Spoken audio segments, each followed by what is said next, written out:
Judges chapter 2. Yahweh's angel came up from Gilgal to Bachem.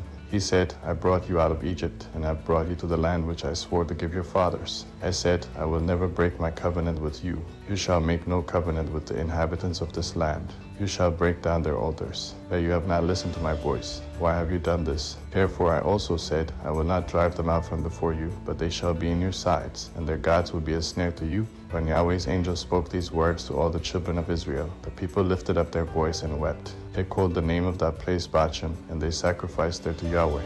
Now when Joshua had sent the people away, the children of Israel each went to his inheritance to possess the land. The people served Yahweh all the days of Joshua, and all the days of the elders who outlived Joshua, and had seen all the great work of Yahweh that he had worked for Israel.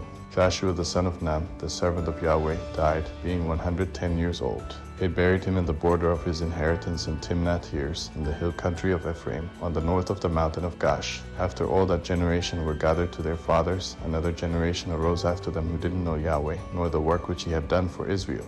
The children of Israel did that which was evil in Yahweh's sight, and served the Baals. They abandoned Yahweh, the God of their fathers, who brought them out of the land of Egypt, and followed other gods, of the gods of the peoples who were around them, and bowed themselves down to them, and they provoked Yahweh to anger. They abandoned Yahweh, and served Baal and the Ashtaroth. Yahweh's anger burned against Israel, and he delivered them into the hands of raiders who plundered them. He sold them into the hands of their enemies all around, so that they could no longer stand before their enemies. Wherever they went out, Yahweh's hand was against them for evil, as Yahweh had spoken, and as Yahweh had sworn to them, and they were very distressed. Yahweh raised up judges, who saved them out of the hand of those who plundered them. Yet they didn't listen to their judges, for they prostituted themselves to other gods, and bowed themselves down to them. They quickly turned away from the way in which their fathers walked, obeying Yahweh's commandments. They didn't do so. When Yahweh raised up judges for them, then Yahweh was with the judge, and saved them out of the hand of their enemies all the days of the judge. For it grieved Yahweh because of their groaning by reason of those who oppressed them and troubled them.